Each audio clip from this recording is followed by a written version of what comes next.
Le président de la République en déplacement au Rwanda pour le 27e sommet de l'Union africaine a regagné Abidjan dans la soirée d'hier. Le chef de l'État s'est aussitôt adressé à la presse pour faire le point de son voyage. La tension était vive ce matin dans la capitale politique ivoirienne. Des manifestants s'en sont pris violemment aux locaux de la CIE, la compagnie ivoirienne d'électricité de Yamoussoukro. Dans ce journal, nous aurons en ligne le secrétaire général de la mairie de Yamoussoukro. Et la lutte contre la cherté de la vie est en marche en Côte d'Ivoire. Les coûts des transports urbains et interurbains vont baisser. La décision a été prise aujourd'hui à l'issue d'une rencontre entre les acteurs du transport.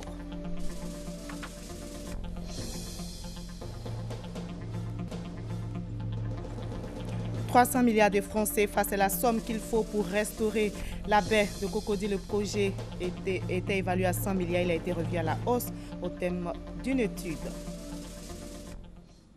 Bonsoir à tous. Merci d'avoir choisi RTI 1 pour vous informer. Le président de la République en déplacement au Rwanda pour le 27e sommet de l'Union africaine a regagné Abidjan dans la soirée d'hier.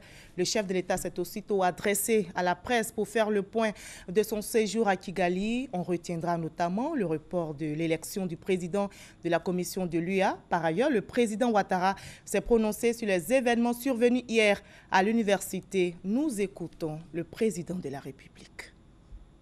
Nous rentrons de Kigali où nous avons pris part au 27e sommet ordinaire des chefs d'État et de gouvernement de l'Union africaine, qui avait pour thème central 2016, année africaine des droits de l'homme, avec un accent particulier sur les droits des femmes.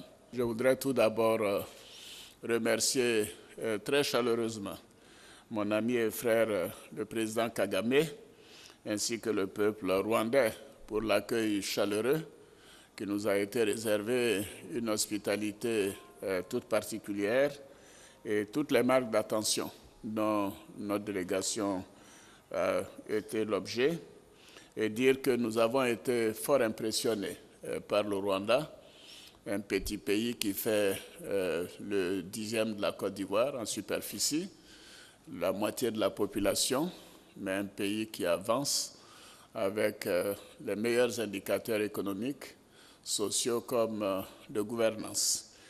C'est une ville, Kigali, de 2 millions d'habitants, qui nous a frappés par la propreté. Je rêve que la Côte d'Ivoire, qu'Abidjan, soit un jour aussi propre que Kigali. Alors, au cours du sommet, nous avons examiné plusieurs questions essentielles pour notre organisation, notamment le financement de l'Union africaine, qui a fait l'objet d'une session spéciale donc le samedi après-midi, ainsi que le budget 2017. Nous avons, à huis clos, discuté longuement de la possibilité de la création d'une zone de libre-échange, de commerce, au niveau du continent africain, et en séance plénière, la question des droits de l'homme et la promotion de la femme. Et bien évidemment, un point important du sommet concernait l'élection des membres de la Commission de l'Union africaine, à commencer par le président de la Commission. Alors, au cours du sommet, nous avons procédé à un événement, je trouve, important, historique, qui a été le lancement du passeport de l'Union africaine. C'était un moment de grande émotion et tous les chefs d'État ont, par la suite du président Idriss Déby, président de la conférence, et du président Kagame, président du pays hôte, pu s'enregistrer et obtenir ainsi le passeport de l'Union africaine. Alors, concernant le thème principal, les chefs d'État ont reconnu que les droits de l'homme et la promotion de la femme sont une responsabilité collective et que chaque État doit mettre en œuvre les meilleures pratiques et les mesures nécessaires pour que cela puisse évoluer, notamment au plan économique, en ce qui concerne l'accès au financement, c'est le cas chez nous avec le FAFSI, au plan politique, avec une meilleure représentativité dans les instances de décision. Nous sommes sur la bonne voie, selon Madame la ministre chargée de promotion de la femme, et bien sûr, meilleur accès à l'éducation, à la santé, Et donc voilà, la Côte d'Ivoire fait tous les efforts nécessaires, mais ce que nous retenons, c'est que nous devons faire encore plus. Nous devons accélérer nos efforts en ce qui concerne la promotion du genre. Alors les chefs d'État se sont engagés tous à faire ce qu'il faut dans leurs pays respectifs pour qu'il en soit ainsi. Alors s'agissant du financement de l'organisation, plusieurs schémas nous ont été proposés, mais en définitive, nous sommes accordés sur le schéma en vigueur au niveau de la CEDEAO et de l'Union monétaire ouest-africaine, c'est-à-dire le prélèvement d'une certaine proportion sur les importations des pays qui seraient éligibles. C'est ainsi que, comme vous le savez, au niveau de la CEDEAO, le prélèvement est de 0,5% des importations hors zone CEDEAO. Au niveau de l'UMOA, c'est de 1% hors zone UMOA. Et pour l'Union africaine, le taux qui a été relevé est de 0,2% sur les importations. Alors ceci est une décision importante parce que cette mesure, si elle est appliquée rigoureusement, permettra à l'Union africaine de lever 1,2 milliard de dollars dès l'année prochaine, comparé au budget actuel de 400 millions de dollars. Donc cela veut dire que nous pourrons tripler le budget de notre Union et surtout que son financement sera assuré par les Africains. Car à la date d'aujourd'hui, les 2/3 du financement sont donc soutenus par l'extérieur, notamment l'Union européenne, la Chine, les États-Unis et les Nations unies. Alors évidemment, nous nous sommes totalement en faveur de cette décision. D'ailleurs, la personne chargée de ce dossier était le président Donald Kaberuka, l'ancien président de la BAD, qui est venu nous voir en début de semaine, et nous étions accordés de le soutenir. Et nous avons rencontré le président Kagame la veille de la réunion pour nous accorder également. Donc cette décision a été adoptée et je crois que nous avons apporté notre contribution. Mais en le faisant, nous avons insisté sur la nécessité pour les pays membres de l'Union de payer leurs cotisations.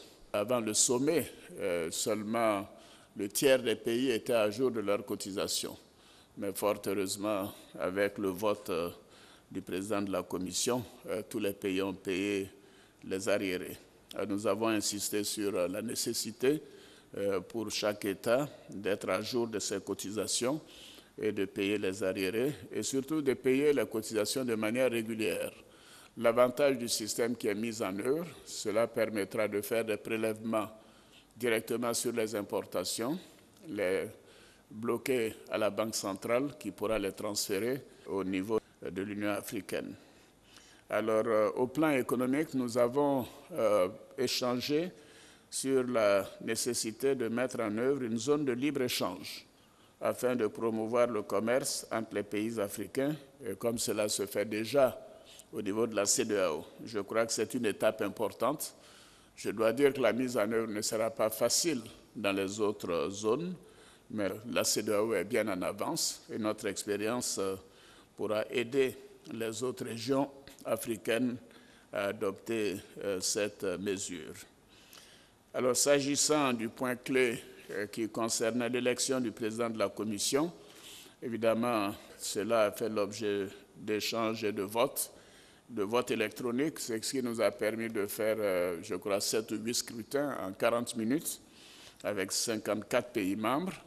Et la position de la CEDEAO avait été de demander le report de cette élection pour permettre une meilleure coordination des points de vue. Et fort heureusement, le résultat du vote n'a pas permis d'élire le président de la Commission. Donc, de facto, la rencontre pour l'élection du président a été reportée au mois de janvier, en janvier 2017, à l'occasion du sommet d'Addis Abeba. En attendant, Mme Zuma et les membres de la Commission continueront donc d'assurer le fonctionnement de notre institution et ceci permettra donc d'avoir des élections en janvier prochain. Alors, par ailleurs, Sa Majesté le roi Mohamed VI a informé les chefs d'État du retour du Maroc au sein de l'Union africaine. Et cela est une très bonne nouvelle pour notre organisation continentale. Je voudrais saisir cette occasion pour féliciter Sa Majesté pour cette décision importante. Le Maroc est un grand pays africain, un pays qui joue un rôle important dans les domaines de la sécurité, de la diplomatie, de l'économie et des finances. Nous avons toujours pensé que la place du Maroc est bien dans l'Union africaine et je suis heureux de cette décision courageuse du roi Mohamed VI et donc nous aurons l'occasion de lui adresser une correspondance pour le féliciter chaleureusement en notre nom, mais surtout au nom du peuple ivoirien qui a des liens d'amitié très forts avec le Maroc. Alors, en marge du sommet, j'ai pris part à l'invitation du président Paul Kagame à la réunion sur l'initiative Smart Africa. Alors, c'est un projet du secteur numérique qui permettra d'interconnecter l'ensemble des pays du continent à l'Internet haut débit. Cette réunion a enregistré la participation de nombreux chefs d'État, je crois presque 20 chefs d'État, et ceci nous a permis d'échanger sur les bases et moyens de supprimer les frais de roaming entre les pays membres de l'initiative Smart Africa. Évidemment, la Côte d'Ivoire en fait partie, et cela donc se fera ensuite avec l'ensemble des pays membres du continent. Alors j'ai profité de cette rencontre pour partager l'expérience ivoirienne avec tous les progrès importants que nous avons pu accomplir ces 5 dernières années. Et je pense que cette réunion était utile. Et la Côte d'Ivoire est en train de devenir un des pôles les plus performants en matière d'économie numérique et nous pouvons en être très fiers. Et surtout que cela contribue non seulement à la création d'emplois, mais également, bien sûr, à la croissance économique. Pour conclure, je peux dire que ce sommet a été un grand succès, non seulement pour la Côte d'Ivoire, pour la CEDEAO, mais également pour l'Afrique. Et il a permis aux chefs d'État et de gouvernement d'examiner des dossiers essentiels. Donc voilà, nous sommes heureux d'être de retour. Et nous avons été informés de manifestations d'étudiants. Je crois savoir que la raison essentielle était que les étudiants souhaitent ne pas libérer le campus pour les Jeux de la francophonie, mais je suis surpris parce que cette décision a déjà été prise par le gouvernement, que nous considérons que les Jeux de la francophonie doivent se faire ailleurs que sur le campus de Cocody. Donc je pense que peut-être cette information n'a pas encore été communiquée, mais j'aurai l'occasion bien sûr d'approfondir ces questions et le gouvernement, dès mercredi prochain, annoncera les mesures qu'il faut pour avoir une paix durable et vraiment que les étudiants, dans leur grande majorité, avec tous les investissements qui ont été faits, puissent travailler et étudier dans les meilleures conditions et dans la paix. Voilà, vous l'avez entendu, l'ambiance était surchauffée à l'université Félix Houphouët-Boigny hier, mais le calme est revenu peu de temps après les affrontements entre policiers et étudiants. On déplore des véhicules incendiés, des bureaux saccagés. Le conseil de l'université a réagi aujourd'hui suite à ces événements. Nous écoutons la déclaration au micro d'Éric Goré. Le lundi 18 juillet 2016 au matin, aux environs de 8 heures, le territoire de l'université Félix Houphouët-Boigny a été le théâtre d'événements forts violents qui ont entraîné des blessés graves et des dégâts matériels importants. Les autorités académiques et administratives souhaitent un prompt rétablissement à tous les blessés et expriment leur compassion à tous ceux qui ont subi un quelconque désagrément. Elle rappelle que le gouvernement, qui a toujours été attentif aux problèmes de l'enseignement supérieur et de la recherche scientifique, s'attelle à trouver des solutions idoines aux problèmes posés par les étudiants. C'est pourquoi ces autorités appellent à l'arrêt immédiat des violences sur le campus et à une reprise des activités académiques et pédagogiques. Fait à Abidjan, le 19 juillet 2016, les autorités académiques administratives de l'Université Félix Houphouët-Boigny. La tension était vive aussi ce matin dans la capitale politique ivoirienne. Des manifestants s'en sont pris violemment aux locaux de la CIE, la compagnie ivoirienne d'électricité de Yamoussoukro. Pour comprendre la situation et connaître les motivations de ces manifestants, nous avons maintenant en ligne le secrétaire général de la mairie de Yamoussoukro. Bonsoir, Monsieur Théodore Kofi. Oui, bonsoir Marie-Laure. Ce matin, il s'est trouvé que la population... Monsieur Théodore Kofi, qu'est-ce qui s'est passé ce matin à Yamoussoukro?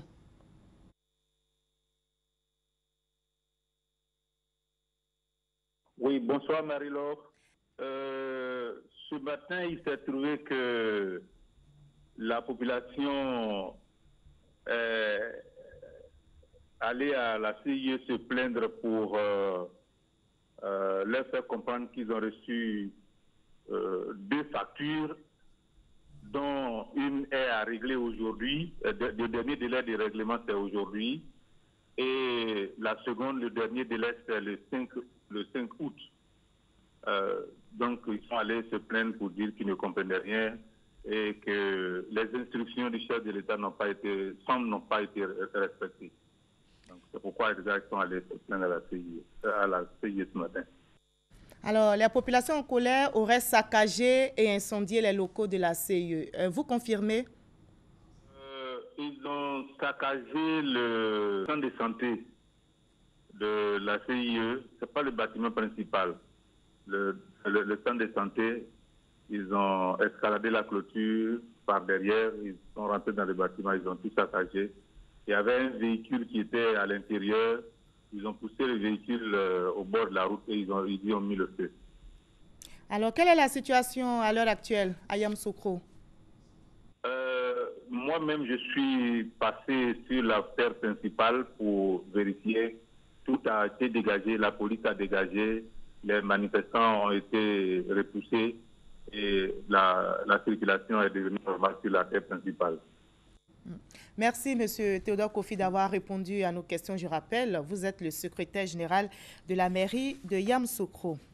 Et justement, la compagnie ivoirienne d'électricité a réagi après ces événements à Yamoussoukro. Nous écoutons maintenant le directeur général adjoint de la CIE, Pôle Distribution, M. Mathias Kouassi.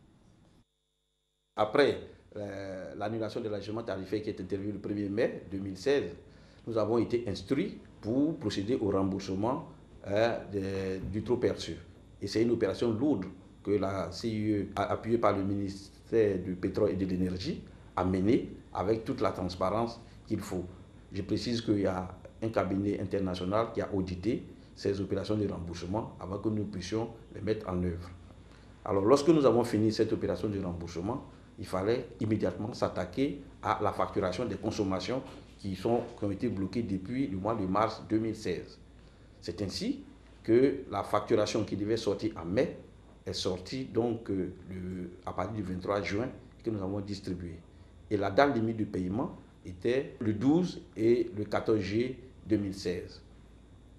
Après cette facturation qui a été presque entièrement payée par les clients concernés, nous avons entamé la facturation normale du mois de juillet 2016. Les factures ont été éditées le 15 juillet. Nous avons distribué donc aux clients concernés, mais avec vos dates limites le 2 et le 4 août 2016.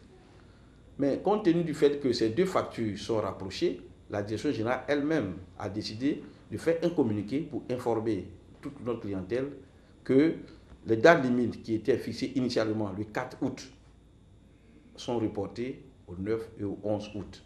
Ce communiqué est passé le lundi 18 juillet 2016. C'est le lieu donc de rappeler que la compagnie ivoirienne d'électricité est au service de la population. Nous avons besoin que la population soit sereine pour que nos collaborateurs, qui sont eux aussi des Ivoiriens, puissent travailler dans le calme pour les servir. Voilà, on pourrait se permettre de le dire. Ce qui est arrivé à Yamoussoukro est assez regrettable. Est-on obligé de tout casser pour se faire entendre dans un État où le dialogue est permanent à preuve? À force de dialogue, les choses se sont arrangées au niveau du transport. Les prix vont baisser et la lutte contre la cherté de la vie est donc en marche en Côte d'Ivoire. Les coûts de transport urbain et interurbain vont baisser. La décision a été prise aujourd'hui à l'issue d'une rencontre entre les acteurs du transport. Je vous propose d'écouter maintenant le directeur général du Haut Conseil du patronat routier de Côte d'Ivoire, M. Diaby Ibrahim. Vous allez constater dans quelques semaines qu'au niveau du transport urbain, dans le district d'Abidjan, les tarifs vont baisser de 50 francs sur les trajets. Au niveau du transport interurbain, la moyenne, nous sommes entre 1000, 1500 et 500 francs de baisse qu'on va constater sur un certain nombre de lignes. Ces mesures qui ont été prises de façon collégiale parce qu'elle a impliqué toutes les forces vives du secteur du transport routier. Et les résultats qui sont sortis sont les résultats qui tiennent compte aussi des difficultés et des populations et des difficultés des entreprises de transport routier. Comme toujours, le secteur du transport routier apporte son appui, apporte son soutien à l'économie de la Côte d'Ivoire. Il s'agit encore une énième fois de faire en sorte que notre économie puisse se porter mieux et que les populations puissent se porter mieux parce que les transporteurs auront apporté leur part de gâteau à la constitution de l'édifice ivoirien. Voilà, ajoutez que ces mesures rentreront en vigueur le 1er août prochain sur toute l'étendue du territoire et ces prix vont connaître une baisse de 10 à 30% selon les trajets. 300 milliards de francs CFA, c'est la somme qu'il faut pour restaurer la baie de Cocody. Le projet était évalué à 100 milliards au départ. Il a été revu à la hausse au terme d'une étude. La Côte d'Ivoire peut donc se réjouir. La Banque arabe pour le développement de l'Afrique va combler ce besoin de financement. L'engagement a été pris aujourd'hui à l'issue de la table ronde des bailleurs de fonds. Alexis Ouedraogo. C'était inattendu. Les bailleurs de fonds ont manifesté un grand intérêt pour intervenir dans le financement de ce projet et pour s'entendre sur le principe du bouclage du financement à 100% de ses composantes. 7 heures de travaux et un huis clos plus tard, voilà les 300 milliards de francs CFA nécessaires à l'avancée des travaux de la baie de Cocody. Quand vous avez un projet ficelé, étudié, bien sûr, on ne peut que se féliciter aujourd'hui de voir les bailleurs de fonds des pays arabes financer entièrement ce projet. Visage hideux, odeur suffocante, la baie de Cocody a nargué ces dernières années plusieurs projets de restauration. Pas question donc, cette fois pour le gouvernement, de battre en brèche. Pour nous, on peut donc travailler de façon sereine en sachant que dans les 3 ans qui viennent, on sera capable de respecter les engagements du président de la République, à savoir finir ces travaux-là pour donner à la Côte d'Ivoire ce qu'elle mérite, une perle et lagune qui fera d'elle à nouveau la capitale de toute l'Afrique. Il faut remonter le temps en 1950 pour comprendre le problème de la baie. C'est à cette période que le canal de Vridi est ouvert pour relier le port d'Abidjan au golfe de Guinée. Les travaux occasionnent le ralentissement de la lagune abidjanaise, puis la stagnation des eaux. Avec l'importante urbanisation ces dernières années, la baie se retrouve recouverte de déchets. Aujourd'hui, nous devons finaliser, parachever donc, la vision du gouvernement de faire en sorte que, à travers ces projets durables, nous soyons de façon indéfinie à l'abri de ces inondations et de toutes ces gènes de déchets solides qui viennent justement pour quelque part ternir l'image de notre capitale. Évalué à 100 milliards de francs CFA en début de travaux, les dernières études sur la restauration de la baie portent le projet à 300 milliards de francs CFA. Le projet est parti d'abord avec 100 milliards parce que c'était d'abord vu au niveau de l'Indénié, mais nous avons tout de suite réévalué parce qu'il faut y inclure la dépollution donc qui part depuis l'embouchure à Grand Bassam, Petit Bassam, Koumassi, jusqu'au carrefour de l'Indénié, en remontant jusqu'à Bobo. D'ici 2019, date de livraison prévue du projet, le carrefour de l'Indénié, réputé pour ses inondations, devrait être transformé. Un viaduc reliant le quartier de Cocody à l'Haute-Kivu côté plateau sera également construit, avec lui des barrages, un port de plaisance, des espaces de loisirs et autres installations commerciales. On aborde maintenant le chapitre politique de cette édition avec le PDCI RDA. Le des cadres de ce parti, le ministre Paul Kofi Kofi, vient d'effectuer une tournée de remobilisation des militants dans la région du Béké. Charles Tatou pour le reportage. Pour le PDCI RDA, 15 postulants pour 4 postes de députés dans la commune de Bouaké. Difficile donc de choisir les candidats. Mais l'humilité et la preuve de responsabilité au profit de l'intérêt du parti semblent avoir pris le dessus. Les 15 postulants auraient eux-mêmes convenu d'un mode opératoire pour le choix et l'arrêt définitif de la liste des personnes aptes à faire acte de candidature aux législatives prochaines. Nous avions 3 femmes et 12 hommes. Qu'il y ait un Malinké, une femme et 2 hommes. On a dit, Malik, tu es le seul, donc ton siège est gardé. Le sort des 2 hommes dépend de vous. Et le sort d'une femme dans votre groupe dépend aussi de nous les garçons. Et que le résultat que nous allons trouver s'impose à nous tous. Tout le monde était entièrement d'accord. Malgré cette démarche, signe de l'unité et gage de la cohésion, des rumeurs courent encore dans la ville de Bouaké, mettant en doute la candidature du ministre de l'enseignement technique, Paul Kofi Kofi, parmi les 4 candidats retenus. Ils sont revenus avec 4 noms et qu'il n'y a pas eu de protestation réelle. Le seul candidat qui a protesté, c'est un candidat qui n'a pas tous ses papiers au complet. Il n'a pas voix délibérative. Donc sa plainte est nulle et non avenue. C'est de bonne guerre, cela fait partie du jeu politique. Et nous invitons tous ceux qui ont donc manifesté le désir d'être candidats de pouvoir se joindre à nous les 4 qui avons été donc désignés pour, n'est-ce pas, porter le flambeau haut du PDCI-RDA à ces élections législatives. Le délégué communal du PDCI de Bouaké a mis à profit la rencontre pour exhorter les militants des bases à participer à la révision de la liste électorale. Force 2015, Fédération des organisations républicaines pour la cohésion et l'émergence 2015, avec son président Charles Niaouré, est aussi en tournée. La Force vient justement de tenir une rencontre avec les associations féminines de Bouaké sur la révision de la liste électorale.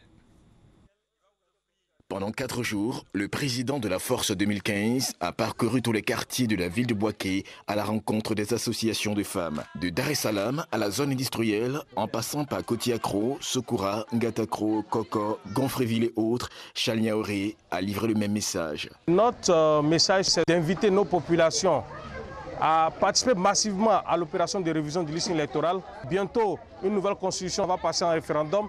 Il est bon que nos populations, que les associations s'apprêtent déjà à aller en campagne. Nous sommes venus inviter les populations de Bouaké, notamment les associations de femmes, à rester unies autour du docteur Alassane Ouattara, le développement de la Côte d'Ivoire. Outre ces messages, Charles Niaouré a fait plusieurs dons de matériel et en numéraire à toutes les associations rencontrées et aux coordinations de district Force 2015 de Bouaké. Ceci pour les aider dans leur organisation. Des messages et des appuis salués par tous. J'incite toutes les personnes massivement, en plus la population de Gonfreville, d'aller s'inscrire sur la liste électorale pour pouvoir voter demain. Nous remercions le président Charles Niaouré. Au nom des femmes, je lui dis merci. Et nous comptons toujours sur lui.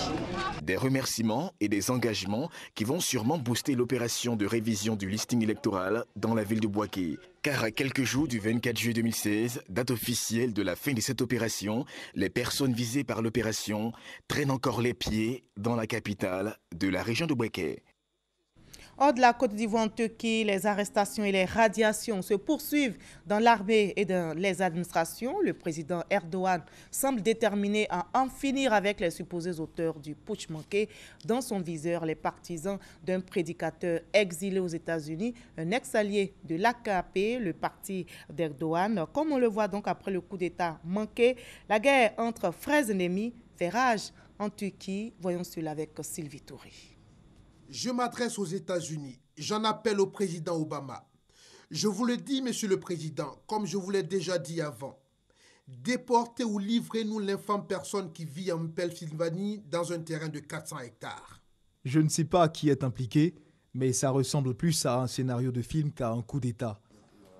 Ils étaient alliés et même frères. Mais ça, c'était hier. Mais dans la main, ils ont conquis le pouvoir d'État pour l'AKP, le parti d'Erdogan, mais ça aussi, c'était hier. Aujourd'hui, l'exercice du pouvoir d'État les a divisés. Erdogan en veut à Gülen, son ancien allié. Il accuse de jouer contre lui. L'idylle entre les deux hommes a pris fin en 2013 à la suite d'un scandale de corruption qui a ébranlé le régime et dont la révélation a été imputée au clan Gulen. Installé aux États-Unis depuis 1999, Fethullah Gulen y poursuit son exil mais continue de hanter le régime d'Ankara.